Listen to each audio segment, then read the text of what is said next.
Allez, on y va. Shabbat Shalom à tous. Shabbat Shalom. Cette semaine, par Ezrat Hashem, on va lire la paracha de Ki Tetse. Et comme je vous l'ai dit la semaine dernière, toutes les parachiotes qui précèdent Rosh Hashanah ont toutes un lien avec la fête, avec la préparation, la Hachana, là-bas qu'on peut y trouver. Donc on va essayer de voir un petit peu dans la paracha qu'est-ce qu'on peut trouver par rapport à cette fête. C'est marqué là-bas au début de la paracha, Ki tetse la milchama al oivecha untano Hashem elokecha beyadecha veshavita shivyo. Quand tu sortiras en guerre contre tes ennemis, et qu'Hachem les mettra dans ta main et tu feras un captif. Chachamim ils disent, Mazé ki tetse. Pourquoi quand tu sortiras? Ça aurait dû être marqué, Ki tilcham, quand tu feras la guerre. C'est quoi ce mot de yetzia? De où tu pars? D'où je vais sortir? Ki tetse la milchama. La Torah elle fait pas de la philo, elle met des mots qui servent. Mazé ki tetse. Chachamim ils disent ki tetse, en réalité ça fait référence. En vérité, ça fait référence à l'homme quand il va sortir du Olam à Emet. On sort la Neshama de là-bas et on l'amène dans ce monde. Donc elle sort de là-bas pour venir dans ce monde et pour commencer la vraie guerre qu'on lui propose. Ki tetse la milchama.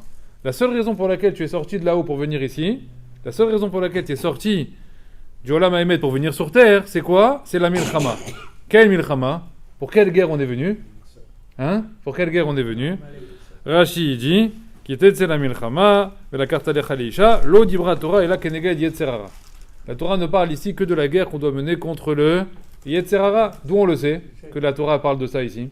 Parce que si on parlait d'une vraie guerre, d'une guerre avec des soldats, etc. Alors, est-ce qu'on sort tout seul en guerre? Ça n'existe pas une guerre où on sort tout seul.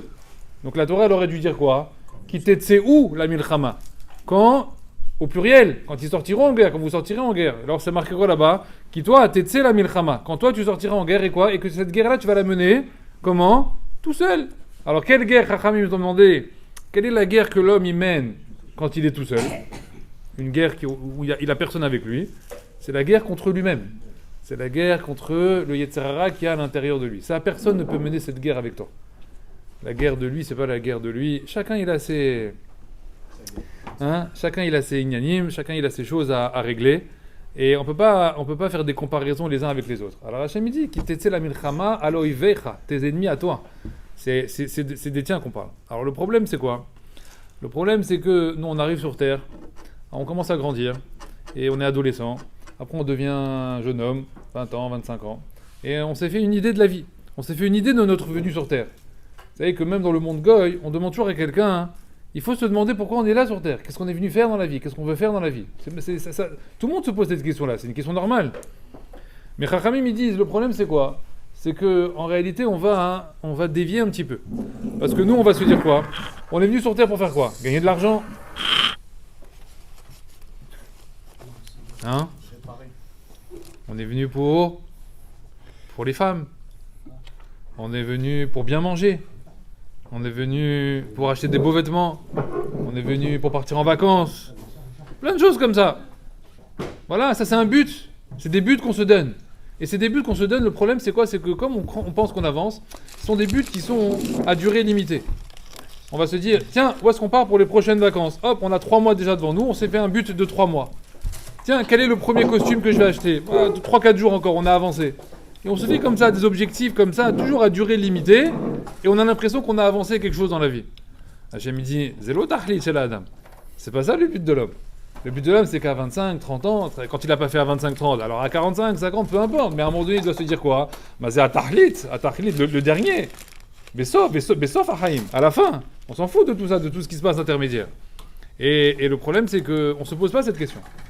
Et Chachamim, ils vont nous donner la raison pour laquelle il y a autant de hatzavut dans le monde aujourd'hui, il y a autant de tristesse et autant de déprime. Pourquoi il y a autant de dépressifs? Oui ou non? Vous savez qu'on est les générations aujourd'hui où il y a le plus de besoins matériels qui sont offerts aux gens. Et c'est incomparable nos générations à nous aujourd'hui, ce qu'on peut obtenir comme moyen par rapport à ce qu'il y avait il y a 1000 ans. Oui ou non? On nous dit aujourd'hui on est la génération la plus déprimée. Il n'y a jamais eu autant de consommation de médicaments pour les dépressifs. Pourquoi il y a autant de dépressifs alors qu'on a autant de moyens? Chachamim dit c'est simple. Il dit, comme tu as fixé tes objectifs sur ce qu'on vient de dire là, le vêtement, ta femme, ton travail, ton argent, etc., tes vacances. Alors il suffit que dans ces éléments-là, il y ait quelque chose qui ne te plaise pas, puisque c'est ça ton objectif. Il y a quelque chose qui tourne pas rond, ah ça y est. Le type, il a payé 8 000 € les vacances, il arrive à l'hôtel, c'est pas la chambre qu'il avait imaginée. Elle est plus petite que ce qu'il avait imaginé. Au lieu de 35 mètres carrés, on lui a donné 18 mètres carrés. Il commence à s'énerver. Et ça lui a pourri son arrivée. Ouais, j'en ai marre, il commence à crier, etc. Il commence à s'énerver. Pourquoi ça? Parce que tu t'es fixé ça comme objectif. Comme c'est devenu ton objectif principal, ben forcément, dès que cet objectif-là, il va flancher, ben automatiquement, ça va rejaillir sur ton état d'esprit. Et c'est là que Chachamim, ils disent, c'est là qu'on trouve des gens qui sont plus améars. Ils ont plus de simcha dans la vie. Ta femme, elle t'a dit une réflexion, elle s'est un peu mal habillée aujourd'hui, tu la trouves moins jolie qu'hier, ça y est, tu t'énerves. Tout est comme ça. T'as perdu un peu d'argent ce mois-ci, t'as gagné un peu moins que le mois dernier, ça y est, t'es énervé, t'es en déprime. Mais quel rapport normalement? La simcha d'un homme, normalement, elle doit avoir aucune corrélation, aucune incidence avec ce qui t'arrive dans la vie de tous les jours. Or, nous, tout est entièrement corrélé. Quelqu'un ne peut pas être saméar s'il n'a pas bien dans le compte en banque, une bonne santé, les enfants sont bien, genre tout est messoudar au niveau matériel, voilà, maintenant je peux être saméar. C'est ça qu'il a dit Hachem. C'est pas comme ça qu'il définit la simcha à Kadosh Baruch Hu. Kadosh Baruch Hu définit la simcha quand? Tout le temps. Il n'y a pas je choisis là, je choisis là. Donc tout le problème, il est de savoir, il est à quel endroit je vais placer le but de ma vie. Quel est mon tachlit? Alors maintenant, Chachamim, ils disent, on voit dans la paracha ici, qu'on a affaire à une histoire. On nous raconte une histoire. Bon, la Torah, elle parle aussi du pshat, mais il y a une histoire cachée dans l'histoire. Qu'est-ce qu'on nous dit? On nous dit un homme, il va épouser 2 femmes. C'est marqué dans la paracha. D'accord? Il va se retrouver avec 2 femmes. Comment on les appelle dans la paracha? Ahachat, Aouva, Ve'achat, Senoua. Une femme, une bien-aimée, et une femme, littéralement, la détestée, celle qui est haïe. D'accord? Les Baal et Moussar, ils disent en réalité cette histoire, elle parle de quoi? Elle parle en réalité des 2 périodes qu'il y a dans la vie de l'homme. Des 2 types de moments qu'un homme il va vivre. Avec sa femme? Non, lui-même, dans sa vie à lui personnelle. Dans la vie de tous les jours. Un homme, ou une femme en réalité, quand je dis un homme, ça veut dire un être humain, quoi. Il a dans sa vie des moments qu'il aime. Il y a des moments qu'il a aimés. Il y a des moments où il était bien. À telle période, j'étais bien. Cette année-là, je me rappelle, en 2017, il y a eu ça. Qu'est-ce que j'étais bien cette année-là. On a comme ça des périodes. On peut se faire un petit flashback. Et on connaît les périodes. Je viens d'entendre il y a 2 secondes. Entre 30 et 40 ans, c'était la belle période. On est comme ça. On sait, on a des repères. On a des repères de bonnes périodes. Et on sait qu'on a aussi des moments qu'on n'a pas aimés. Il y a des moments qu'on a été triste. On a peut-être perdu quelqu'un, on a eu un petit problème d'argent, etc. Des choses qui se sont passées, et c'est des moments qui étaient pas agréables. C'est des moments qu'on n'a pas aimés, c'est des moments détestés. Rachamim dit, c'est ça les 2 femmes. Les moments aimés et les moments détestés. Mais regardez la suite de la paracha, c'est marqué quoi? Quand un homme, il aura 2 enfants, il va avoir un enfant de la femme aimée et un enfant de la femme détestée. Qu'est-ce qu'a dit la paracha là-bas? Elle dit que quand il va y avoir le choix de l'héritage, il faut choisir maintenant. Oui ou non? À qui il va donner l'héritage? Vous savez que l'aîné chez nous, il a la double part de l'héritage. Par rapport aux frères, par rapport aux autres, il doit avoir le double, et les autres, ils se partagent le reste. La Torah a dit, dans le din qu'on vient de dire là, c'est pas le din normal. Quoi qu'il arrive, le fils de la détestée, il aura double part. Ça n'a pas paracha, c'est marqué. Mais il est né en premier, non? Hein? Il est né en premier? Non. C'est quoi? Même si on s'en fiche. Le Bechor, on les appelle les 2 Bechor. Bechor de la mère, Bechor de la mère. Parce qu'elle paye ici. Hein? Attends, on va expliquer. Les 2, ils sont Bechor, donc il faut choisir. La Torah, elle a fait un choix. Qu'est-ce qu'elle a dit? Elle a dit le Bechor de la détestée, il prend double. Pourquoi? Parce que les Baal et Moussar, ils expliquent en réalité comme ça.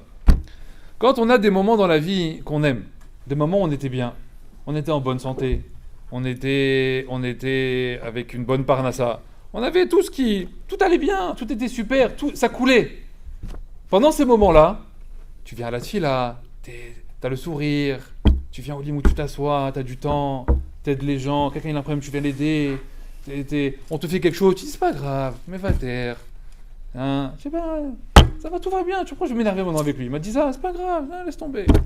Et là on te fait des louanges, oh, quel sadique, incroyable, il se maintient, il se contient. Et puis il y a des moments dans la vie où non, c'est pas bien, t'es irritable, t'es nerveux, t'es pas content, t'es triste. Le moindre chose qu'on va te dire, qu'est-ce que tu vas faire? Tu vas réagir. Tu vas dire, ah, mais il est coléreux celui-là. Tu vas moins venir à la tfila, tu vas arriver en retard, tu vas venir en tirant la patte comme ça, en tirant la jambe, tu vas faire la tête. Les moods, tu viens une fois sur deux. Il y a des moments comme ça dans la vie qu'on n'aime pas.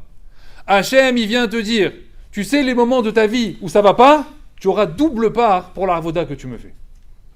C'est dans ces moments-là, en réalité, qu'il faut que tu saches que ton sachar, il est doublé.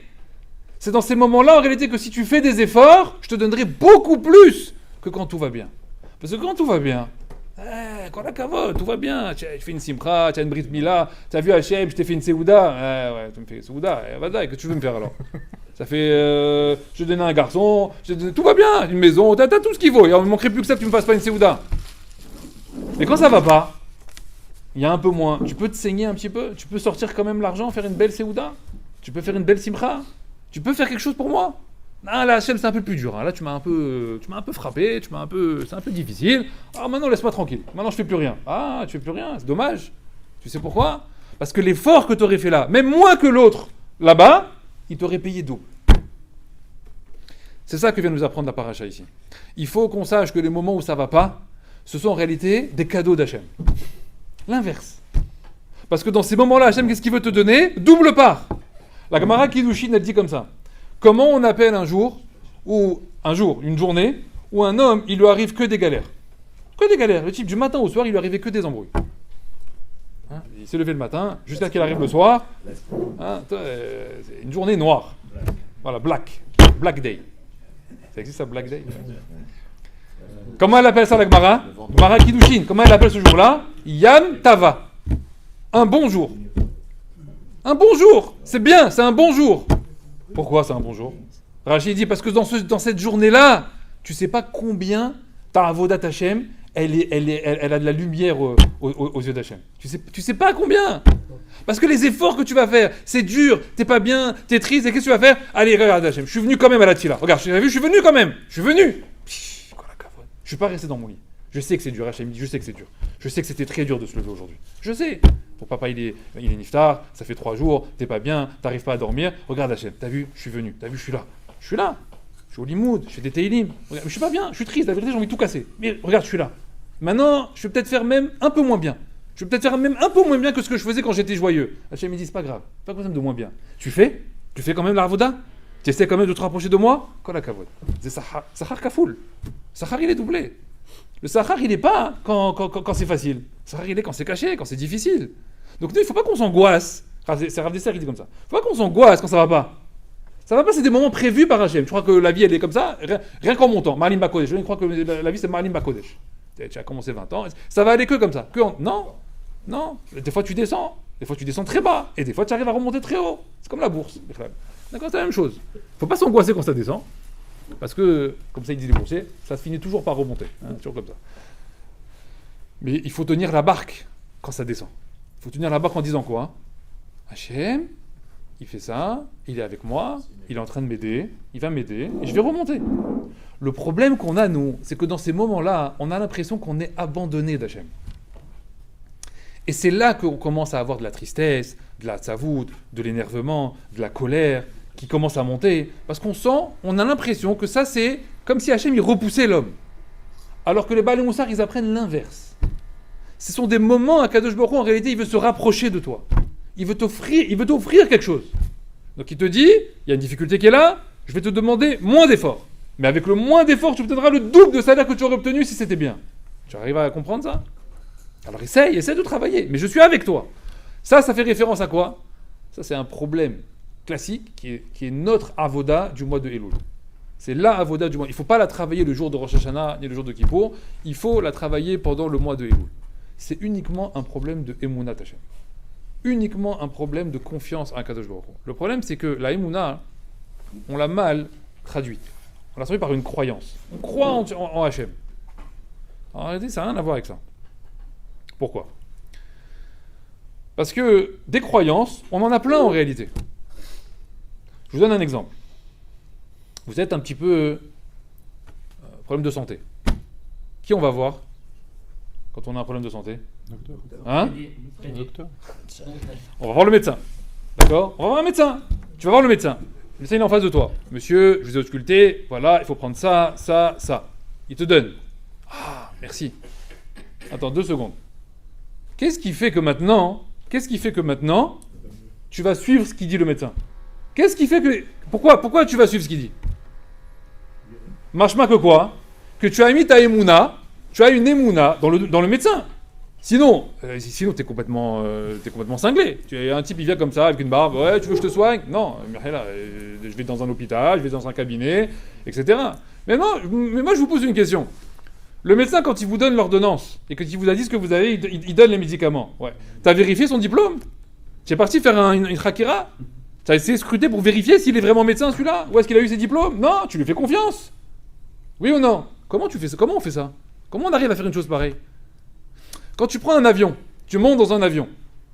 Ouais. Tu es parti vérifier si le pilote il a bien son diplôme de pilote ? Oui. Ouais. Non, dans Oui, l'avion- toi oui.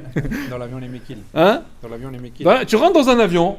Ouais, tu rentres dans un avion et tu dis Anima Amin que je vais arriver. Attends, on sait pas. Qui te dit ?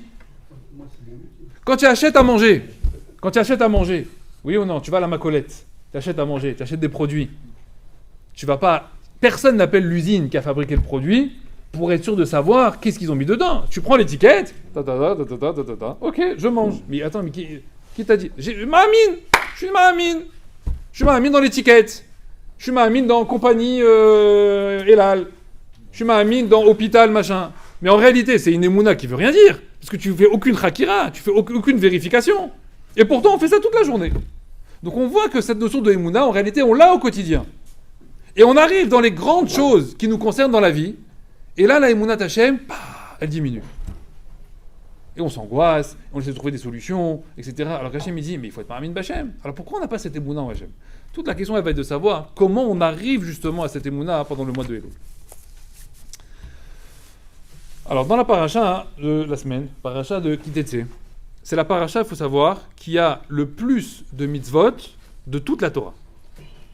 Elle contient, la paracha Kitetse, le plus de mitzvot énoncés de toute la Torah. Dans chaque paracha, il y a un certain nombre de mitzvot, des fois 0. Dans tout Bereshit, quasiment, il y a 2 dans tout Bereshit, dans tout le Sefer Bereshit. Et après, c'est dispatché un petit peu dans les parachiotes, 10, 15, 25, 40, etc. Le plus qu'il y a, c'est dans la paracha Kitetse. Combien il y a de mitzvot ? Il y en a 74. D'accord ? Il y a 74 mitzvot. Très bien. À la fin de la paracha Kitetse, on va nous parler d'un épisode très connu, qui est la guerre contre Amalek. Je fais une parenthèse. Vous savez que c'est le seul passage, peut-être avec Parashat Rukat, où Chachamim disent que la lecture de la Torah, elle est Minatora. Elle est Minatora. Ce qui veut dire que si on a l'impression, peut-être, comme ça dit Chachamim, qu'on ne s'est pas bien acquitté de Kitetse quand on l'a lu au moment de Purim, parce qu'on a lu ce passage-là au moment de Purim, juste Parashat Zachor, là-bas, le Shabbat qui a précédé Purim, alors on peut s'en réacquitter de cette lecture-là, parce qu'il faut la faire une fois par an, pendant la lecture de Parashat Kitetse. Donc il faut bien être concentré au moment où on va aller lire ce Shabbat. Juste une petite parenthèse, à la Rik, pour vous dire de bien écouter ce passage-là. Oui, même les femmes. Maintenant, dans la paracha de Kitetse, alors on a le Sefer Achinour, qui va nous dire que dans toute cette histoire de Amalek, il y a en réalité 3 mitzvot dans Amalek. Quand on va lire le texte, on va se rendre compte qu'en réalité, il y a 3 mitzvot. Il y a quoi ? Il y a se souvenir de ce qu'il a fait Amalek, se souvenir, Zachor et Asher Asalecha Amalek. Il y a effacer le nom de Amalek, Mchok, il faut l'effacer son nom, et toute sa descendance. Et il y a Al Tishkar. C'est quoi ? N'oublie pas. D'accord ? Le Sefer Achinour, il fait une longue explication de la différence entre Zachor et l'Otishkar. Maevdel. souviens-toi et n'oublie pas. Bon, il fait une grande... je vous renvoie là-bas si vous voulez aller chercher. Dans Parashat Kitetsé, vous verrez l'explication. Ce qui nous intéresse, nous, c'est quoi? Effacer le nom de Amalek et effacer la descendance totale de Amalek. Vous savez que ça, Chachamim, ils disent qu'on ne peut pas clôturer le plan divin sans ça. C'est la dernière chose qu'il faudra faire. Alors, il y en a qui disent que c'est avant l'arrivée du Mashiach, il y en a qui disent que c'est le Mashiach lui-même qui le fera. Bon, on verra quand ça arrivera, on le saura. En tout cas, c'est Kashour avec la Géoula. Kashour avec la Géoula, c'est quoi? Effacer la descendance totale de Amalek. Maintenant, on ne sait pas c'est qui Amalek, nous. Comment ça, effacer Amalek? Je ne sais pas qui c'est, moi. Chachamim, ils disent que quand on a fait la guerre contre Amalek, dans Parashat Béchalar, c'est quand on est sorti du désert, le premier qui est venu nous attaquer, c'est Amalek. Maintenant, il y a eu la vraie guerre physique des Amalécites qui sont venus attaquer les Bnei Israël. Juste une parenthèse, le même Loïs, il raconte là-bas comment les Amalécites, vous savez que les Bnei Israël, ils étaient entourés d'Arnan et Kavod. Oui ou non? C'est marqué là-bas qu'Amalek, il a tapé la tribu de Dan, qui était la dernière du peuple, elle fermait la marche. Le même Loïs, il dit, comment Amalek, il a passé l'Arnan et Kavod? Il n'y a pas. C'est marqué même le Révrav. Il essayait de s'approcher d'Arnan et Kavod, ils étaient repoussés. Comment Amalek il a réussi alors? Il n'y a pas. Tu peux pas attaquer Israël. Comment c'est marqué ils ont attaqué Israël? On ne s'est pas demandé. Mais il y a les Arnan et Kavod qui protègent. Comment ils sont rentrés? Le même Loïs il raconte, c'est Péléplaïm, c'est incroyable. Il dit Amalek, une nuit, ils ont creusé des tunnels. Et ils sont arrivés dans le camp de Dan. Ça existait déjà. Hein? Ça existait déjà. Comme il dit le roi Shlomo, Rien hein? de nouveau. En hidush tahat hashemesh. C'est quoi? Il n'y a rien de nouveau sous le soleil. Rien de nouveau Sous le soleil. Rien de nouveau sous le soleil. Il n'y a rien de nouveau. Ils inventent rien. Ils font que des copies. C'est des copyrights, vous connaissez? Plagiat. Bon. C'est qui ça? Chachamim dit, c'est pour ça que quand tu vois des choses qui sont un peu similaires, tu sais les reconnaître. C'est qui Amalek? Voilà, c'est celui qui fait des choses comme ça. Donc comme il fait, il a creusé, ils ont attrapé Dan. Bon, ils ont commencé à faire des petites... Moshe il a dit, il faut réagir, il faut envoyer des soldats.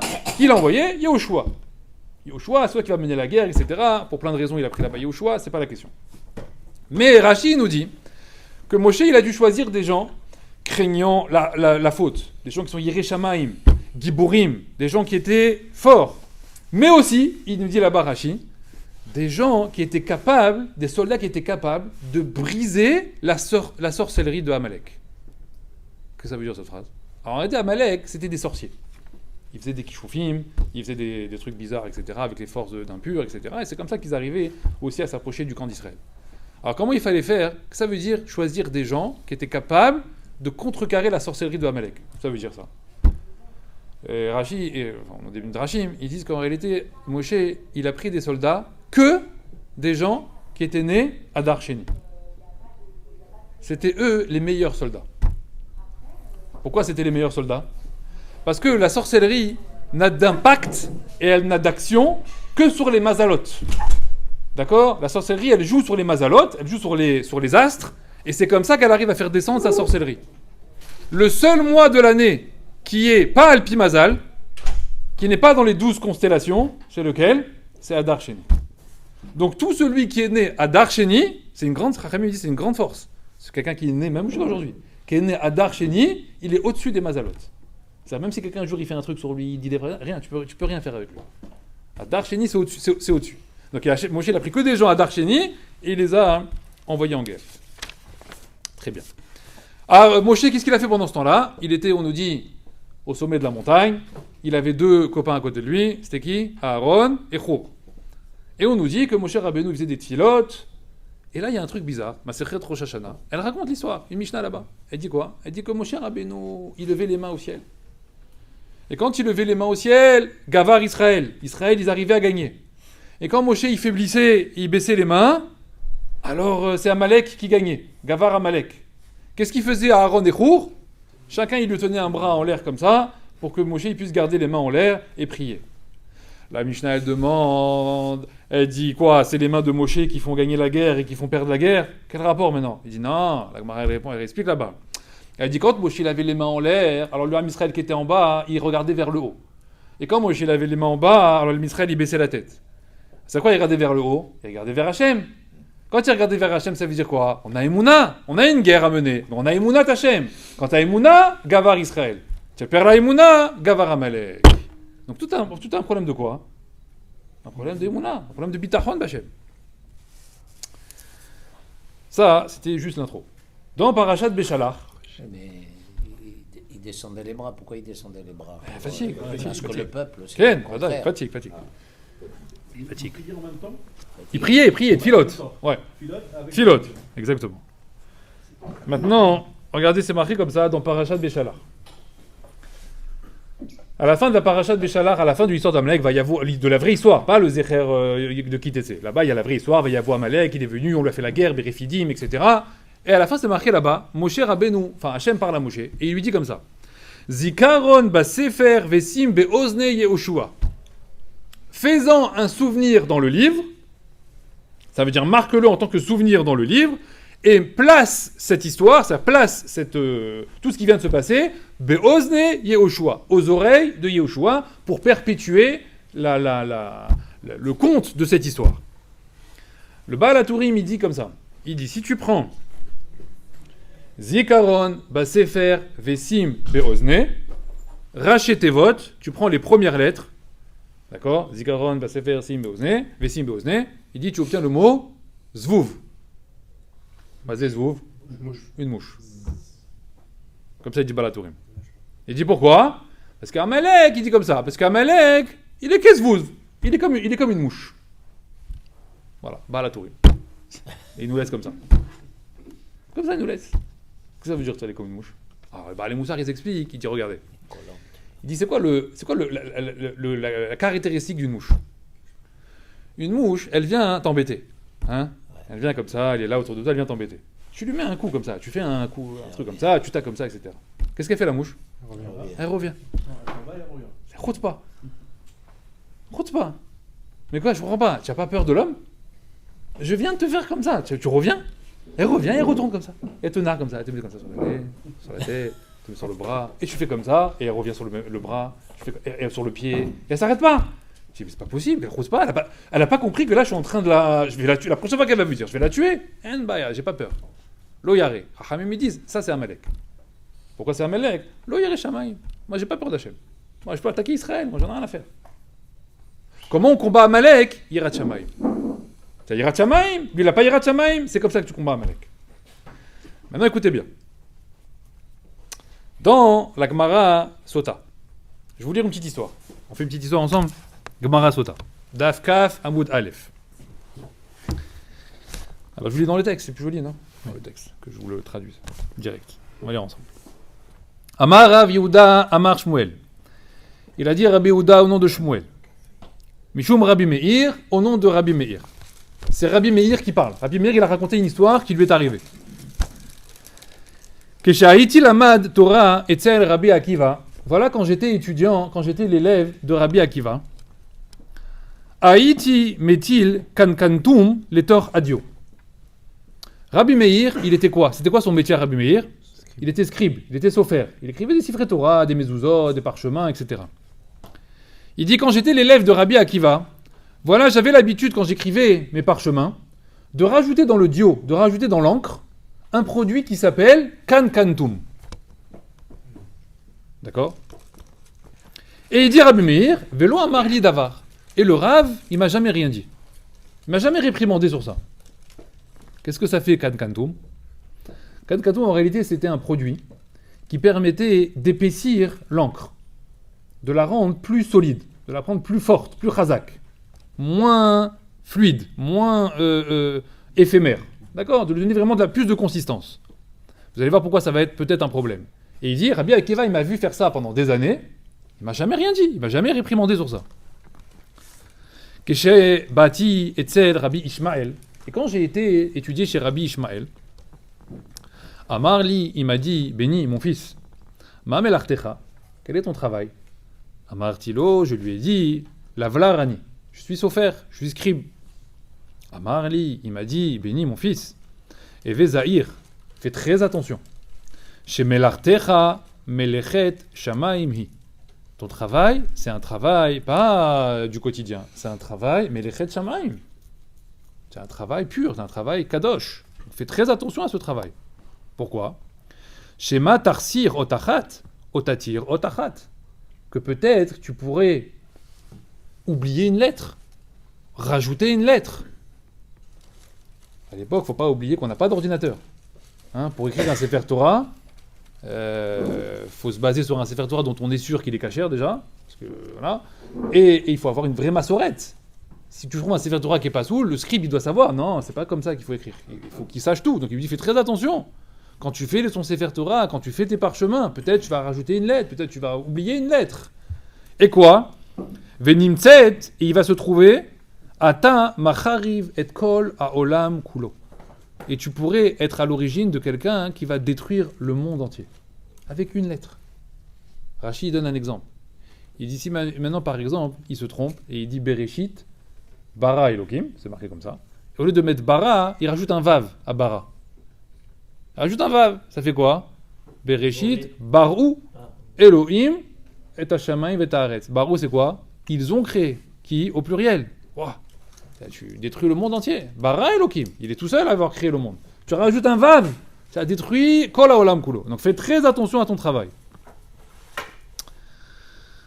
Très bien. Et Rabbi Meir, il continue. Il dit, Amartilo, alors je lui ai répondu à Rabbi Ishmael, il lui dit, Yeshli, moi j'ai quelque chose de spécial. Matil les tochadio, que je mets dans l'encre. Ah, il dit, c'est quoi? Kankantum shemo. Et ça s'appelle Kankantum. Il demande, Rabbi Ishmael, Amar, il m'a dit Rabbi Ishmael, Vechi matilim kankantum les tochadio. Est-ce qu'on a le droit de mettre ça dans l'encre? Est-ce que vraiment tu as le droit de faire ça? Ah, quoi, il le réprimande, Rabbi Ishmael? Quel est le problème? Quel est le problème de mettre ça dans l'encre? A Torah Amra, la Torah elle-même, elle a dit, dans l'histoire de la Sota, connaissez l'histoire de la Sota, la femme Sota, qu'est-ce qu'on va faire là-bas? Celle qui va être soupçonnée d'adultère. Les cendres de la vache rouge, on va les... Non, pas dans la vache rouge. Qu'est-ce qu'on va faire là-bas dans la femme Sota? On fait boire quoi? Les os de quoi? Qu'est-ce qu'on a mis dans les os? Le nom de Hachem. Hein? Le nom de Hachem. De l'encre. Pas que le nom d'Hachem. On prend un parchemin, kasher, comme un Sefer Torah. On doit écrire dans le parchemin toute la section de Sota, de la Torah. Toute la section entière, du début jusqu'à la fin du verset, de toute la paracha de Sota. On prend ce rouleau et on la met dans l'eau. Et qu'est-ce qui doit se passer? Qu'est-ce qui doit se passer? Macha ktav. Le ktav, il doit s'effacer. Il lui dit, de la paracha de Sota, j'apprends que l'encre, elle doit avoir une consistance effaçable dans l'eau. Elle doit pouvoir s'effacer. Si tu mets kankantum dans l'encre, c'est plus possible d'effacer cette encre. Donc en réalité, ton Sefer Torah, il n'est pas saoul. On n'a pas le droit de mettre un matériau consistant. Au contraire, il faut laisser une encre que dans le cas où on doit la mettre dans l'eau, ça s'efface. Très bien. Donc c'est une question. Il lui dit, je comprends pas. D'après l'histoire de la paracha de Sota, tu n'aurais pas le droit de faire ça. Alors il lui dit, Rabbi Meir, écoutez bien la réponse, qu'on comprend rien à la réponse. Rabbi Meir, il lui dit comme ça. Il lui dit, dis-moi, Rabbi Ishmael, Lo mibaya bechaserot veyeterot debaki. Pas seulement que je suis expert dans ce qui manque et ce qu'il y a en trop. Donc déjà, tu m'as dit, ouais, fais attention à une lettre en trop, une lettre en moins. Tu m'as pris pour un... Tu m'as pris pour un clochard ou quoi? Oh, Ani Baki.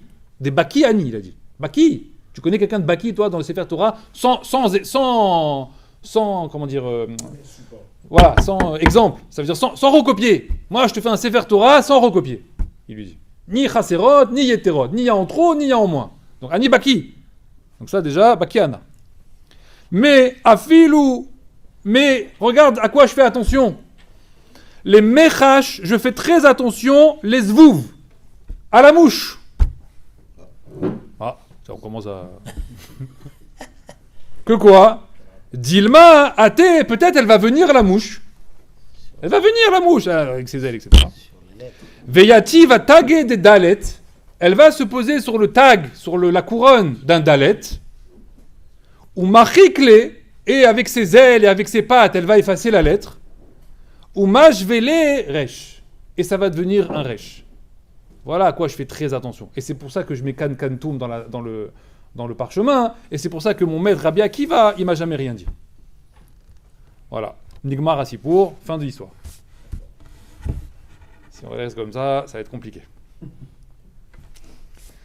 Alors, qu'est-ce qu'il nous raconte Rabbi Meir? Qu'est-ce qu'il nous raconte Rabbi Meir? Alors, il y a un livre qui s'appelle Ateret Yehoshua qui explique comme ça. Je vous dis juste d'abord ce que dit Rashi. C'est très intéressant. Rabbi Meir a dit « Je fais très attention à ce que la mouche ne vienne pas sur le tag d'un dalet et la transforme en resh. » Je t'en prie, il y a les tags que sur le dalet dans toute la Torah. Il y a que ça, c'est que ça le problème. Il y a des tags dans toute la Torah. Il aurait dû dire pour ne pas qu'une mouche vienne sur le tag d'une lettre et la transforme en une autre lettre. Pourquoi tu donnes un exemple? Pourquoi tu dis dalet en resh, dafka? Pourquoi cette histoire d'afka? Et Rashi, il reprécise encore mieux la pensée de Rabbi Meir. Il dit oui. De quoi il parlait Rabbi Meir? Mashvele leresh, Rashi, Kegon, Stam, Zarma, Kegon. Bon, Kegon, quoi? Dalet Deshem Echad. On parle du Dalet, du mot Echad. Le mot Echad, le Dalet de Echad. Et qu'est-ce qui se passe si le tag, le petit bout du Dalet, je l'enlève, le petit morceau là du Dalet qui remonte comme ça, la bouche elle vient, elle l'efface, et elle transforme le Dalet en Resh. J'ai transformé Echad en Acher. Mazé Acher, un autre. Echad c'est unique, Acher c'est un autre. De quoi il parle ici? De quel passouk il parle? De quel mot il parle? Shema Israël, Hashem Elokeinu, Hashem Echad. C'est de ce passouk là qu'il parle. Ça veut dire que Rabbi Meir il utilisait Kan Kantoum uniquement, dans toute la Torah, uniquement parce que quoi? Parce que le Dalet de Echad, il fallait absolument pas qu'il soit effacé et se transforme en Resh. Pourquoi Dafka celui-là? Pourquoi Dafka ce Acher? Pourquoi Dafka ce Echad en Acher? Alors Chachamim ils disent El Acher, un Dieu, un autre Dieu. Il y a El Echad et El Acher. El Acher, Gematria, Mataim Ve'arbaim. C'est quoi? 240. Gematria, Amalek. C'est quoi Amalek? Lo Yereshamaim. Il n'y a pas qu'un Dieu. Il y a quoi? Il y a plusieurs divinités. El Acher, il y a d'autres dieux. Les Mefarshim, ils expliquent que c'est pour cette raison que... Qui était le maître de Rabbi Meir? Non. C'était Elisha ben Abouya. Comment il va être surnommé? Pourquoi? Pourquoi il va être surnommé Acher? Hein? Mais pourquoi Acher? Vriller. Racha? Pourquoi Acher? Parce que vriller, en réalité, dans la Torah, c'est quoi? C'est passer du Echad au Acher. Passer du Dieu unique au Dieu multiple. Non, il y a plein de choses dans la vie. Il y a Hachem, mais il y a plein de choses. Il y a plein. Il y a les femmes, il y a l'argent, il y a les vacances, il y a le sport. Il y a plein de choses qu'on peut faire. Il y a toi, une fois par... une heure par jour. C'est bien une heure par jour. Il y a d'autres choses à faire dans la journée. Il n'y a pas que toi. Hachem, il dit Echad. Vous comprenez c'est quoi Echad? Quand on dit Shema, Israël, Hachem, Elokeinu, Hachem, Echad. Vas-y, Echad. Echad, ça veut dire unique. Il n'y a que toi. Il n'y a que toi. Il n'y a que toi. Quand je travaille, avec toi, avec ma femme, avec toi, avec mes enfants, avec toi, avec mon copain, il n'y a que toi qui existe. Il n'y a pas un moment où on met Hachem de côté et il y a autre chose. Ah, Hachem, il y a autre chose, c'est Amalek. Tu te comprends comme Amalek. El Acher, tu me dis qu'il y a d'autres choses à faire dans la vie. Comment tu arrives à faire du sport, à gagner des médailles, et à gagner des trophées, etc. Mais c'est pas Yehudi, ça. Ça, c'est ça. Tishkar, t'as oublié Hachem. Donc Acher, on l'a surnommé comme ça, pourquoi? Parce qu'il a rejeté. Il a dit, il est devenu Apikoros. C'est quoi Apikoros? Il a rejeté Dieu. Il a rejeté Dieu. Ah, il est passé du Echad au Acher. Donc Rabbi Meir qui a vu son maître comme ça, il a dit, oulala, oui. Comment c'est important de bien maintenir ce Echad comme il faut et de ne pas le transformer en Acher. Très bien. Rosh Hashanah qui arrive. Qu'est-ce qui s'est passé le jour de Rosh Hashanah? Quel est l'événement principal qui s'est passé ce jour-là? Mieux que ça. Chachamim, ils vont ramener mieux que ça. J'ai entendu, je crois. Alors, au mieux que ça. Mieux que ça. Qu'est-ce qui s'est passé? On a tendance à l'oublier. Tu l'as dit, mais en fait, tu l'as pas dit. Chet Adam Arishon. On vient le jour de Rosh Hashanah. On vient expier nos fautes. Laquelle? Adam Arishon. La première faute qu'il y a eu dans l'histoire, c'est Adam. Quand est-ce qu'il a fait cette faute-là? Le jour de Rosh Hashanah. C'est le jour où il a été créé. Donc c'est le jour d'aujourd'hui, à la 10e heure. Rosh Hashanah Hata. Adam Hata. Donc il a fauté le jour de Rosh Hashanah. Et nous, on vient ce jour-là. Et c'est ça qu'on vient demander à Hachem. C'est lo achlanu, etc. Les Baal et Kabbalah, ils demandent comme ça. Quand Adam Arishon, il a mangé le Etz Hadaat et qu'il a rejeté Hachem, et qu'il a un petit peu mis Hachem de côté, c'est un peu ce qu'on a dit. Il est passé du Echad au Acher. Les Mefarshim à Kabbalah, ils expliquent, ils disent en réalité, qu'est-ce qu'il a fait Adam Arishon au moment de la faute? Qu'est-ce qu'il a provoqué, littéralement, dans les Shemot, dans les noms d'Hachem? Alors vous savez qu'il y a deux noms très spécifiques qui montrent la Gvura d'Akadosh Baruch Hu. C'est Shin Dalet Yud et Aleph Dalet Nun Yud. Adnout et El Shakai. D'accord? Ce sont les deux noms d'Hachem. Les Mefarshim à Kabbalah, ils disent à un moment de la Avera de Adam et Chava, qu'est-ce qu'ils ont provoqué, Adam et Chava? Ils ont provoqué une perte dans les noms divins des deux Dalet. D'accord? Dans le nom Shakai et dans le nom Adnout, on a enlevé les deux Dalet. C'est marqué Naflou. Ils sont tombés, Hachem a perdu deux Dalet. Un dans Shakai et un dans Adnout. Très bien. Une fois qu'il a perdu ces deux Dalet, Rachamim me demande et ils disent qu'est-ce qui reste? C'est pas l'histoire du bateau qui s'est tombé à l'eau officiellement. Qu'est-ce qui reste? On a enlevé les deux Dalet, ils sont tombés à l'eau. Voilà, ils sont tombés à Achlet. Qu'est-ce qui reste dans les noms d'Hachem? Il reste dans le premier nom Yud Shin. Oui ou non? Et dans le deuxième nom, il reste quoi? Aleph Nun Yud. C'est bon? Yesh Ain. Il reste. Vas-y, Yesh et Ain. Ya ou ya pas? C'est quoi ya ou ya pas? C'est Safek. C'est quand je ne sais pas quoi faire dans la vie. C'est Safek, Gematria, Amalek. C'est quoi Amalek? Amalek, celui qui met le doute chez l'homme. Celui qui empêche la Emouna de l'homme. Vas-y, Emouna, c'est j'ai pas de Safek. Ani Safek, Hachem il va m'aider. Ani Safek, Hachem il est avec moi. Même dans les difficultés, Hachem il est avec moi. Ah, je sais pas, peut-être il n'est pas avec moi. Il n'est pas avec toi? C'est Amalek, Safek, Yesh, Be'ain. Il est là ou il n'est pas là? Mais j'ai perdu 30 000 euros. Demain, il est là ou il n'est pas là? Dans la perte des 30 000 euros. Mais non, il n'est pas là. Ah, mais là. C'est ça fait, c'est Amalek qui t'a fait ça. Comment il est venu à Amalek dans Béchalar? C'est marqué Vayavo Amalek. Il est arrivé à Amalek. Comment il est arrivé? Comment quoi? Comme ça, comme un cheveu sur la soupe?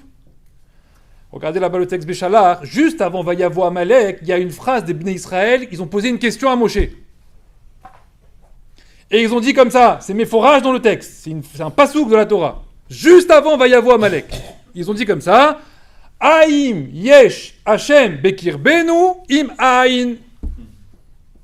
Aïm yesh Hashem bekir benu im aïn.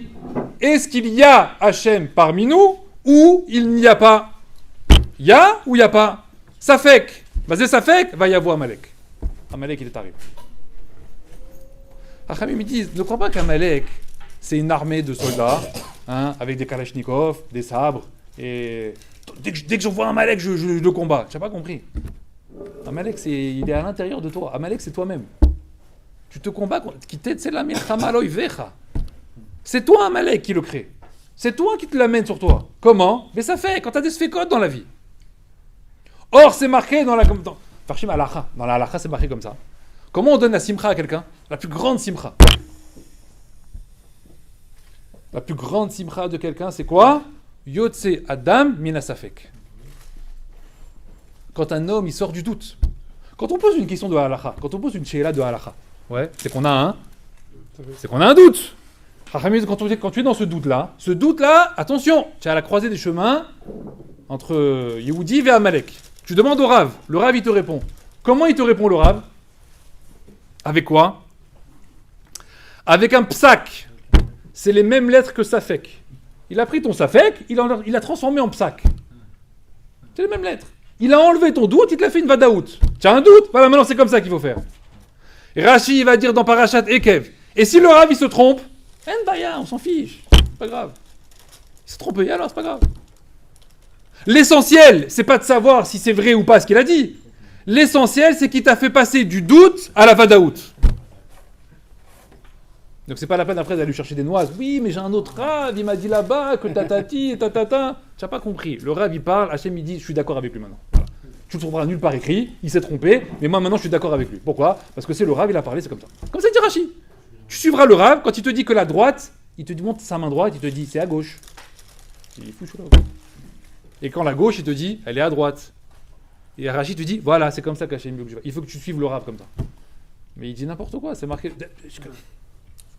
Tais-toi, on t'a rien demandé. Tu es le Rav, toi? Non, alors tais-toi. Pourquoi? Parce que l'essentiel, c'est pas de savoir ce qui est bien ou ce qui est pas bien, ce qui est moutard ou ce qui est assourd, c'est de suivre ce que le Rav il a dit. Yotse Adam Minasafek. Sortir l'homme de ses sfécotes. Quand tu sors quelqu'un d'un doute, tu le rends saméa. Vous savez, quand quelqu'un a des questions existentielles, il va voir le Rav, je sais pas, Rabbi, qu'est-ce que je dois faire de l'enfant, est-ce que je dois le mettre à telle école, et pas telle école, et tradadi, tatata, etc. Bon, le Rav il trouve une chara, un compromis, il fait comme ça. Ah, on se sent bien. Ça y est, le Rav il m'a calmé, il m'a apaisé, c'est bien, je suis bien maintenant. Maintenant, je le fais avec le corps du Rav. Et tu te rends compte, 10 ans plus tard, c'était pas finalement super comme ça. Finalement, c'est pas tout bien passé, comme j'aurais cru que ça allait se passer. Bon, mais c'est le Rav qui a fait. Rachamim lui disent, mais c'est ça, Hachem, il t'a rendu la simcha. La tzavout d'un homme, c'est de ne pas savoir quoi faire dans la vie. Je sais pas, je me cherche, je sais pas quoi faire. Est-ce que je l'épouse, est-ce que je l'épouse pas? Est-ce que je la divorce? Est-ce que je... On sait pas. On sait pas quoi faire. C'est les sfekot. Chachamim ils disent quand Chava, elle a fauté avec le Nachash. C'est la première qui a fauté avec le Nachash. Comment elle s'est défendue de la faute avec le Nachash? Elle a dit Ishiani. Elle a employé un terme bizarre. Ishiani. Le Nachash, à Nachash Ishiani. Quand on traduit dans le texte, là-bas, vous regardez la traduction, c'est marqué il m'a incité. Il m'a tenté. Il m'a incité à faire la Avera. Les Mefarshim, ils disent, ne lis pas Ishiani, mais lis Siani. Mazé Siani, c'est Nisouin, la chonne mariage.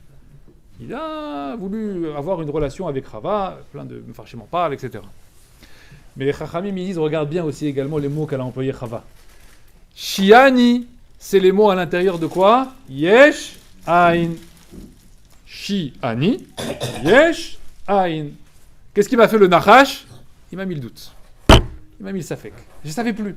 C'est moutard, c'est pas moutard, je fais pas, truc, machin, etc. À la fin, j'ai fait. Je me suis trompé. Voilà, c'est comme ça. J'ai suivi le Nachash.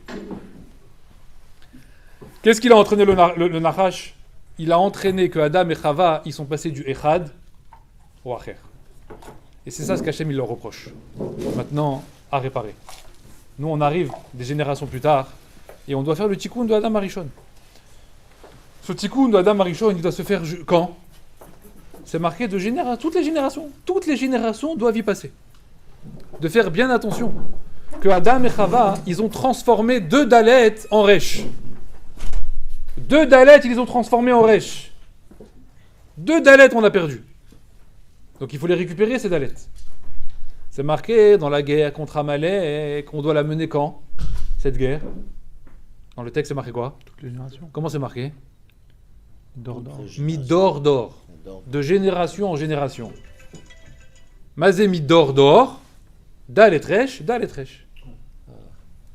Parce qu'il y a eu 2 Dalet que tu as perdu. Alors tu dois récupérer. De resh, tu dois revenir au Dalet. 2 fois. Dor. C'est les 2 Dalet que tu dois récupérer. Quand Adam et Chava, ils ont fauté, Akadosh Baruch Hu, il leur a dit, à cause de vous, la terre, elle a été maudite. Et je vais lui faire pousser des ronces et des épines.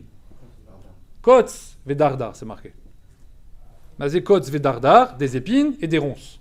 Le Ben Ishraï dit, mazé dardar, ça n'existe pas dardar. Mazé dardar, dalet resh. Akadosh Baruch Hu, il a dit à Adam, vous avez transformé 2 fois mon dalet en resh. Donc les générations vont devoir subir cette transformation 2 fois. Mazé kotz, c'est des épines. Mais kotz, c'est aussi kotz. Vous savez, le kotz du yud. C'est une toute petite... un petit point. Quel petit point? Le petit tag du dalet. Kotz. Tarda. Vous avez enlevé le kotz du dalet pour le transformer en resh. Le Ben Ishraï rajoute également, il dit, quelle est la gematria de kotz? La valeur numérique de kotz? 196. Quelle est la valeur numérique de dalet? 4. Valeur numérique de resh? 200. Mazé kotz, c'est l'écart qu'il y a entre le dalet et le resh. 196. Vous êtes passé du dalet au resh. Avec quoi? Avec un kotz. En enlevant un petit kotz. Vous avez enlevé un petit kotz. Vous avez ruiné Akadosh Baruch. Maintenant, il y a 2 dalets à récupérer. Comment on doit récupérer 2 dalets? Alors 2 fois, il va falloir dire quoi? Ravad, il dit comme ça. Il dit c'est la raison pour laquelle on doit dire le Shema Israël 2 fois par jour. Pourquoi 2 fois, pas 3 fois? Pourquoi on le fait pas à Mincha, Shema Israël? Pourquoi que matin et soir? Pourquoi 2 fois par jour? Fais 3 fois, fais 10 fois, je sais pas moi. Pourquoi 2 fois? Parce que le Echad, à la fin, il faut récupérer le Dalet. 2 fois, il a été perdu. Donc 2 fois, tu devras faire Shema Israël dans la journée pour avoir dans ta tête la kavana de récupérer les Dalet que Adam et Chava, ils ont fait perdre. Le Shulchan Aruch, il va dire un truc bizarre. Il va dire, tu sais aussi, quand tu dis Echad, il faut prolonger le Dalet un petit peu. Pourquoi il faut prolonger le Dalet un petit peu? Chachamim, ils disent, pour que tu aies la kavana, que tu aies le temps d'avoir la kavana de 2 Dalet. Pourquoi 2 Dalet? Parce qu'on a perdu 2 Dalet dans le Shema Israël. Shema Israël, Hashem Hashem Echad, 2 Dalet. Shaddai et Adnut.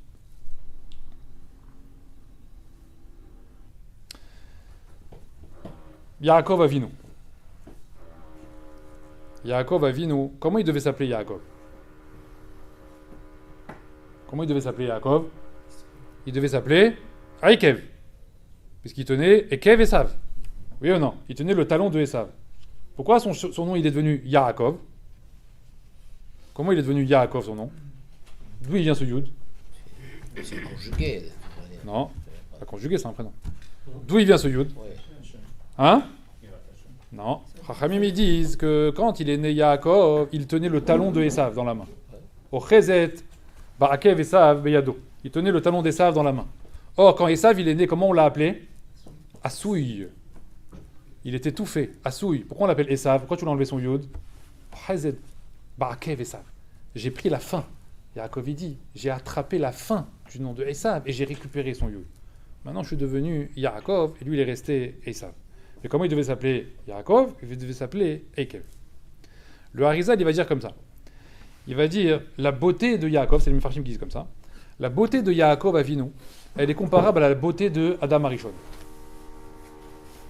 Adam Arishon, il a fauté avec les 3 fautes capitales. Il a renié Hachem, Avodah Zara, il a amené la mort dans le monde, Shfichut Damim. Et après, il y a eu l'histoire du Nachash avec Chava, ça a amené Gilou Yarayot. Les Avot, ils sont venus, pourquoi 3? Chacun pour réparer une faute. Avraham Avinu, il est venu Keneged Avodah Zara. C'est pour ça qu'Avraham Avinu, qu'est-ce qu'il fait? Il s'oppose à Nimrod et il rentre dans la fournaise pour contrecarrer la Avodah Zara. Yitzhak Avinu, qu'est-ce qu'il fait? Akeda, il va symboliser quoi? Shfichut Damim, le meurtre. Yaakov Avinu, il est venu pour réparer quoi du coup? Qu'est-ce qu'il reste? Il reste Arayot. Comme c'est marqué Yaakov Avinu que jusqu'à ce qu'il ait une relation avec Léa, il a appelé ça Reshit Oni. C'est les prémices de ma vigueur, les prémices de ma force. Quel âge il avait Yaakov Avinu au moment de l'accouplement avec Léa, où il a eu la relation avec Léa? Quel âge il avait? 84 ans. Rachamim ils disent, il n'a pas eu une seule émission séminale depuis qu'il est né jusqu'à 84 ans. Jusqu'à ce qu'il ait en relation avec Léa. Ça, c'est le tikkun de Gilou Yarayot. D'accord? Qui est terminé par Yaakov Avinu. Rachamim ils disent, mais ce tikkun là, en réalité, il ne s'arrête pas à Yaakov. Il va continuer encore. Il n'est pas terminé. Rashi, il dit dans la paracha que la Torah ne parle que de la guerre contre le Yetzer Hara. Quel Yetzer Hara? Lequel Yetzer Hara? Alors, Chachamim dit qu'en réalité, il y avait 2 gros Yetzer Hara à l'époque. Yetzer Hara la Avodah Zara, Yetzer Hara les Arayot.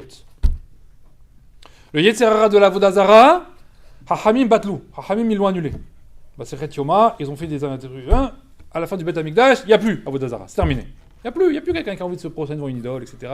Ils ont enlevé cette tava. Ils ont essayé de faire la même chose avec Arayot. Ils n'ont pas réussi. Ils ont réussi, mais ça a fait des dégâts. Ils ont dit on peut pas annuler Arayot. Pourquoi?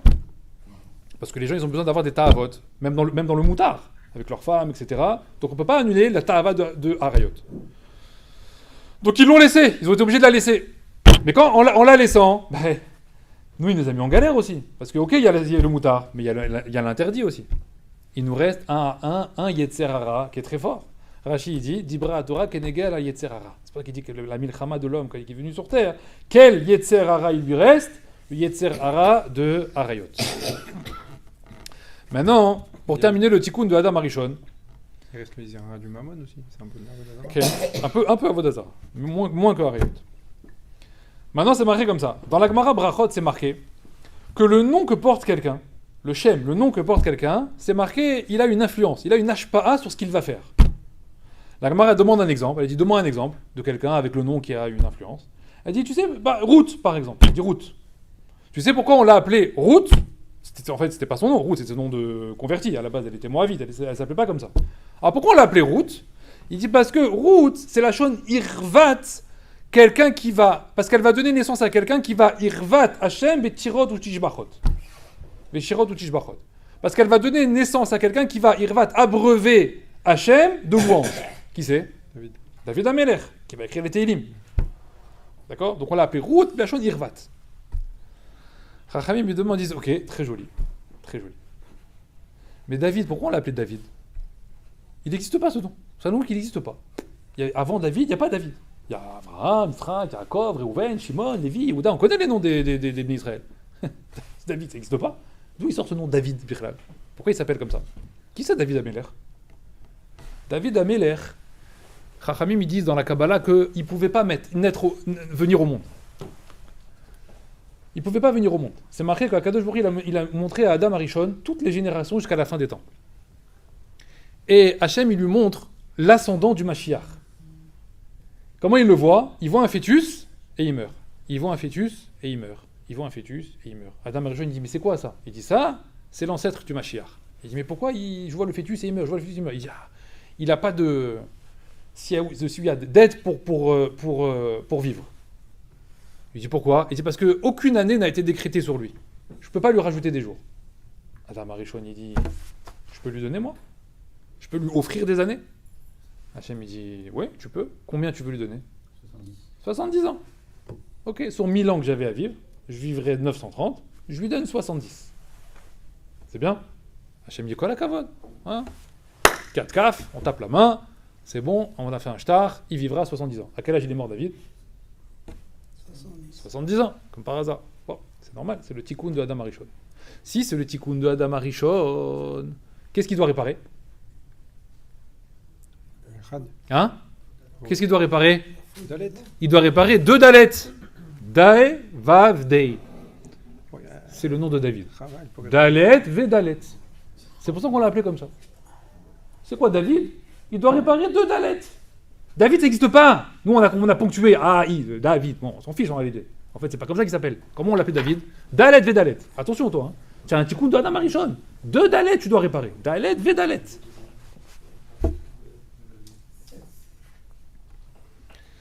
Très bien. Très bien. Rosh Hashanah, c'est les Malchuyot. Rosh Hashanah, c'est Imlichu et Hashem. On va rendre à Kadosh Baruch Hu le roi du monde.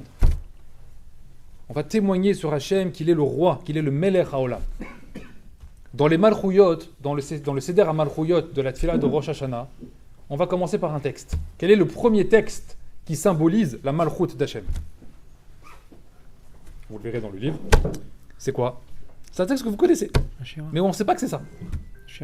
Hein? Non? Dans la Tfila, je parle dans la Hamida. Ah. Dans la Hamida, il y a les Malchuyot, Zichronot, Veshofarot. Vous voyez, c'est séparé en 3 groupes à Rosh Hashanah. D'accord?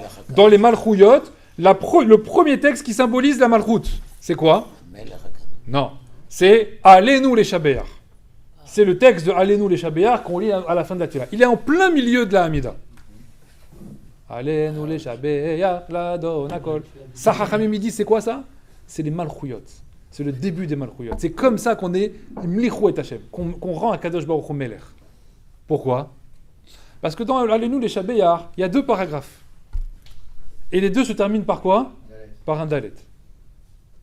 La Malchut d'Hachem, c'est quoi? Rendre Hachem Melech, c'est lui rendre les 2 Dalet. Comment on termine là-bas? En Od, dans le premier paragraphe. Il n'y a rien à part lui. Quoi? Il est Echad. Il n'y a que lui. Comment on termine le deuxième? Shema Israël, Hachem Elekenu Hachem, Echad. Il n'y a que lui. Ça, c'est la Malchut d'Hachem.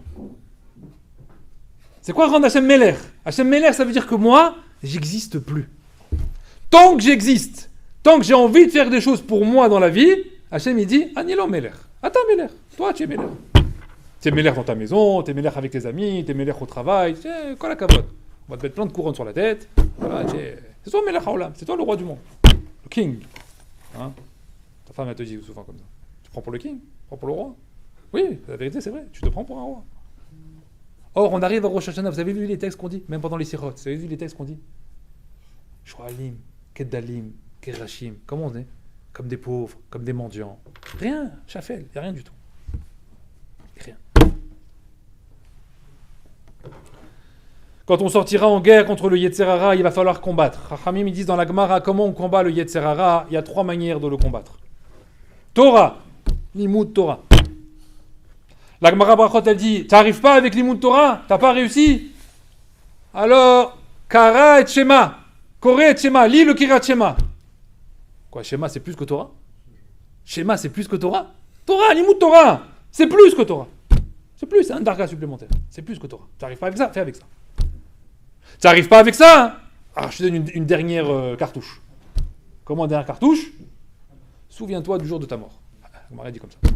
Parce que là, ça va te calmer. Hein, a priori, ça va te remettre les idées en place. La Gemara, elle demande, les Mefarshim demandent sur la Gemara. D'où la Gemara, c'est ça? D'où la Gemara, elle sait que la guerre contre les Yetzer Hara, il passe par ces 3 étapes, par ces 3 manières. De qui on l'a appris? C'est qui notre père, on a dit? C'est qui notre référence? C'est Yaakov Avinu. Yaakov Avinu, il doit partir en exil. Ça va être dur l'exil. Il va y avoir des difficultés en exil. Oui ou non? Donc il va falloir faire attention. Là-bas, le Yetzer Hara, il va le frapper, il va l'attaquer. Donc il faut se protéger. Qu'est-ce qu'il fait Yaakov? Première demande, qu'est-ce qu'il fait avant de descendre? Il appelle Yehuda. Il dit Yehuda, devance-moi et va me construire là-bas quoi? Un Beth Midrash. Un endroit d'étude là-bas. Pourquoi? Parce que la guerre contre le Yetzer Hara, il passe par quoi? Par l'Imout Torah. Donc première étape, il dit Yaakov Avinu, avant même que je parte, c'est d'abord savoir s'il y a un Makom Torah là-bas. Très bien. Yaakov, il arrive en Égypte. Il rencontre Yosef. Qu'est-ce qu'il fait?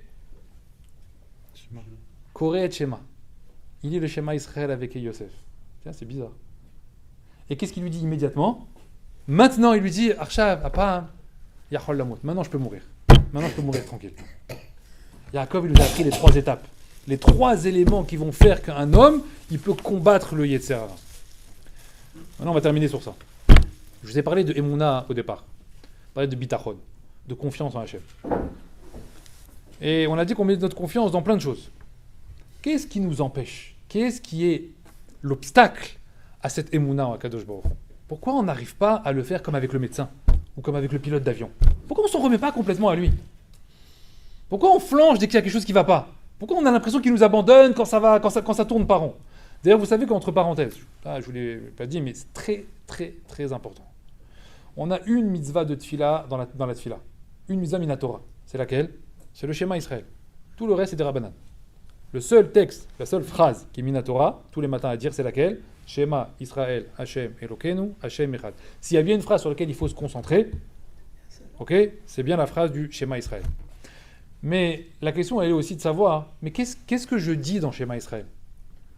Je viens proclamer quoi? Alors on a dit, proclamer Hashem Echad. Mais c'est quoi tout ce qu'il y a avant alors? Pourquoi on n'aurait pas dit simplement Hashem Echad? Ça suffit. C'est bien, non? Hashem Echad. Voilà. C'est quoi Shema Israël, Hashem Elokeinu, Hashem Echad? C'est quoi tout ça là? Hashem Echad, ça suffit. Alors moi je vous demande, qu'est-ce qu'on dit dans le schéma? C'est quoi cette phrase? Shema Israël, Hashem Elokeinu. C'est quoi ça? On avait tout Israël, parce que c'est pas uniquement choix. Je parle de la portée de la phrase. La portée de la phrase. Oui. Pourquoi on la dit tous les jours? Qu'est-ce qu'il y a à dire là-bas? C'est quoi qu'on est en train d'exprimer? On exprime quoi? Chachamim, ils disent Shema Israël, misé Israël, Yaakov Avinu. Jusqu'à aujourd'hui, quand on dit Shema Israël, on appelle Yaakov. Écoute Israël, écoute Yaakov, Saba, Papi, écoute ce que je vais dire maintenant. Ah, Yaakov, il tend l'oreille. Qu'est-ce que tu as à dire? Vas-y, dis-moi. Hashem Elokeinu. Mazé Hashem Elokeinu. Pourquoi dans les slichot, quand on dit Shema Israël, Hashem Elokeinu, Hashem Echad, qu'est-ce qu'on dit après? Qu'est-ce qu'on rajoute là-bas? Pourquoi on dit ça? Pourquoi maintenant ici, là? Quel rapport maintenant? Hashem wa Elokim, Hashem wa Elokim. Qu'est-ce qu'il vient faire ici, celui-là maintenant? Rachamim me dit, c'est le même minyan. C'est le même minyan. C'est les 2 midot. C'est le même minyan, c'est le même sujet. C'est quoi le sujet en réalité? Dans le schéma Israël, tu viens dire comme ça. Elokim, c'est quand Akadosh Baruch Hu, il t'envoie des épreuves. Quand Akadosh Baruch Hu, il est un peu dur avec toi. Quand ça va pas très bien. Et dans ces moments-là, tu proclames, il est aussi Hachem. Dans le même moment, moi je vois du Chesed. Dans le même moment de Elokim, moi je suis capable de dire que non, c'est pas Elokim. C'est qui? C'est Hachem. Hachem Elokim. Hachem Elokeinu. Hachem Hua Elokim. Elokim, c'est la Midat Adin. C'est quand c'est la rigueur, quand c'est dur.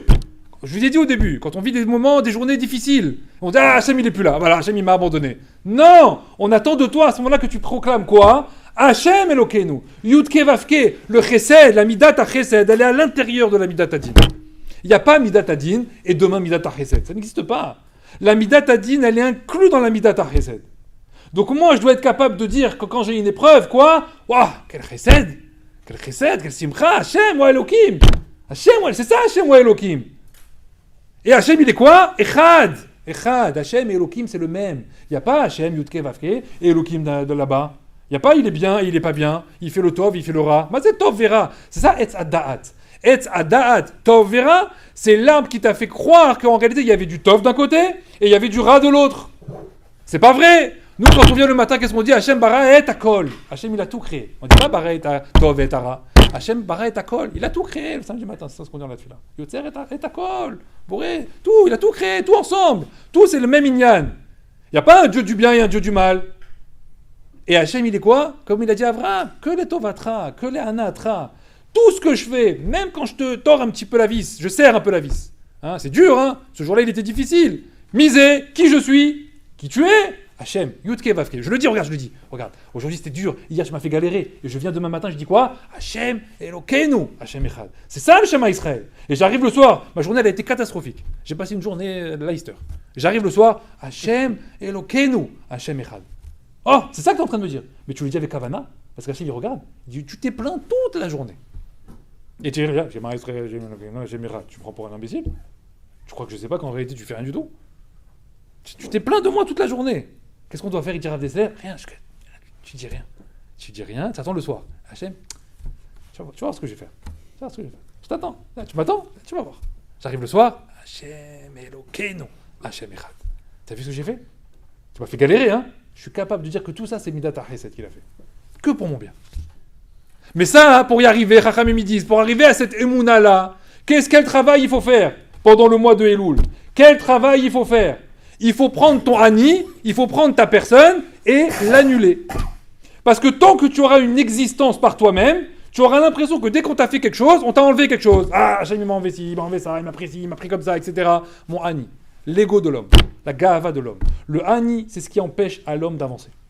C'est pour ça que je vous ai dit au début, il y avait Yesh et Aïn, mais Aïn, c'est aussi Ani. Chachamim dit quand il n'y a plus Hachem, Yesh Ani. C'est en fait, il y a soit moi, soit lui. Il faut savoir, Hachem, on ne peut pas vivre tous les deux. Il n'y a pas deux Mélères dans un royaume.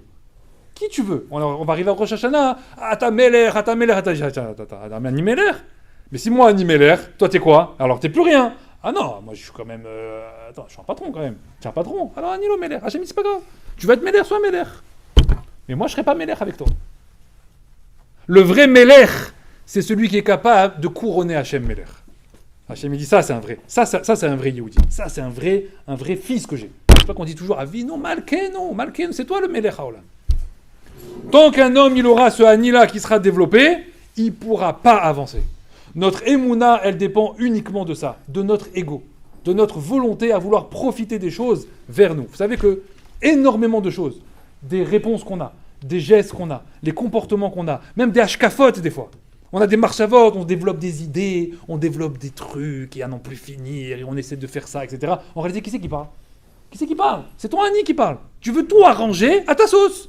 Et tu crois que c'est des hashkafot qui sont bien, qui sont chazakot, qui sont fortes, etc. Mais en réalité, tout ça, c'est quoi? C'est pas du tout les Shem Shamaim. Tu les as toutes arrangées pour qu'elles rentrent dans le cadre de ta petite vie perso à toi. C'est tout ce que tu fais toute la journée. À chaque fois, tu fais ça. Mais est-ce qu'une fois, tu vas réussir à tenir un discours que quand tu tiens ce discours, c'est un mécatrec contre toi? Tu es en train de t'accuser toi-même tout seul? Jamais tu feras ça. Jamais. Tu n'as pas la force de faire ça. Toi, tout ton discours, il est pour expliquer qui tu es, pour expliquer ce que tu fais, pour qu'on comprenne bien. Non, une méprise. Ne croyez pas que je suis un mauvais personnage, pas du tout. Pourquoi? Parce que mon Ani, il est très important. Il faut que je le garde, il faut que je garde ma place. Il faut qu'on me donne la chaise quand j'arrive. Il faut kavod, c'est important le kavod. Et des fois, je m'énerve avec les gens. Et je vais dire, Alpitora, je vais sortir des halachot. Non, Alpitora, tu aurais dû me répondre comme ça. Avec ta femme, t'es comme ça. Avec tes enfants, t'es comme ça. Avec tes copains, t'es comme ça. Et tu fais tout passer à Alpitora. C'est bien Alpitora, c'est bien. Tout sur le compte de la Torah. Mais qui parle, en réalité, dans tout ça? Tout est à un autre. Tous tes arguments, ils sont faits uniquement pour une seule chose. c'est préserver ton être, préserver ton existence. Que ce ne soit pas entaché. Que tu gardes bien ton level, ton niveau par rapport aux autres. Hachem, il dit, Hachem, quand il voit ça, tu dis Yesh Ani, alors moi je suis pas là. Ça c'est El Acher, ça c'est un autre Dieu. C'est Avodazara. Avodazara, c'est la Avoda Shelcha, c'est la tienne. C'est la Avoda que tu fais par rapport à toi. C'est pas aller voir une idole, une idole. Personne ne fait ça. Mais en réalité, Chachamim me disent, la Avodazara, tu t'es rendu avec toi-même. Tu es ta propre Avodazara, toute la journée. Pourquoi ? Parce que tu fais toujours attention à comment on va te parler, comment on va se comporter avec toi.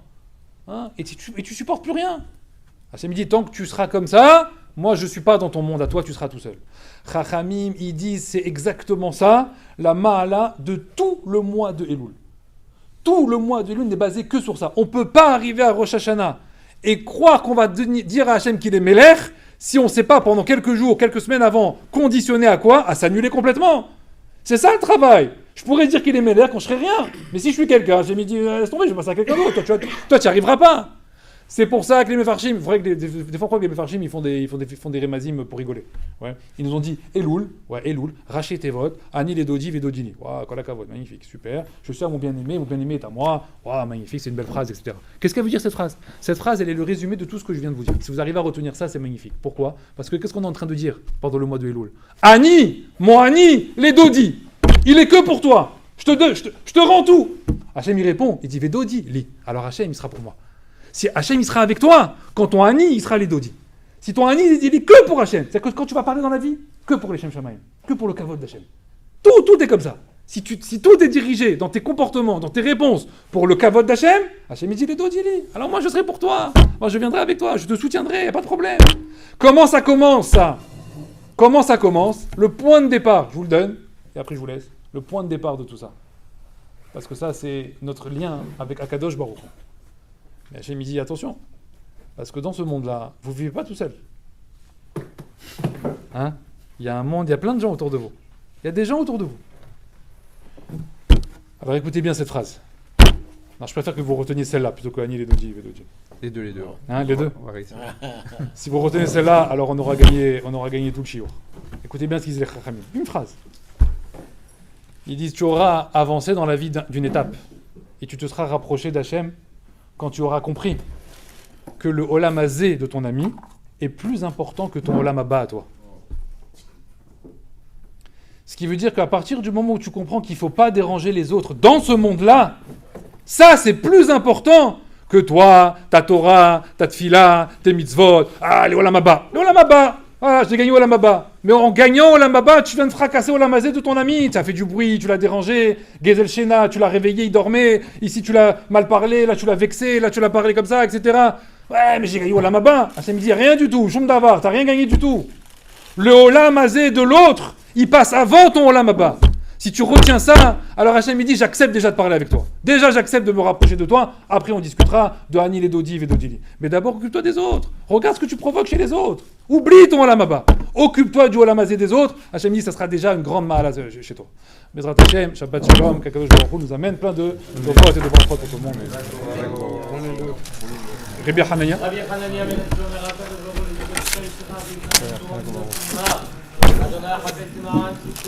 Prenez-le.